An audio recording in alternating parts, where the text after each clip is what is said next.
Hey everyone, and welcome back to another video. In this video, I'm going to show you how to see your purchase history on the Smiths app. Now, this video is going to be particularly useful for individuals. Let's say that you made some orders on Smiths and you want to go ahead and see your purchase history.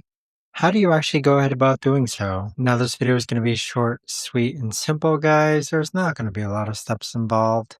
Now, in order to do this, what you're first going to do is log on to the Smiths app. Next, click on the profile icon in the top left-hand corner. Then the first option you're going to see is Purchase History. Click on View Purchase History, and then it's going to show you all your recent items that you've purchased through the Smiths app. But there you have it, guys. That right there is the best and easiest way that I know of to actually go ahead and see your purchase history on the Smiths app. If you guys know of a better or easier way to actually do this, let me know in the comments down below.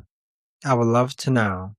Thanks so much for watching, everyone, and I'll see you guys all in the next video.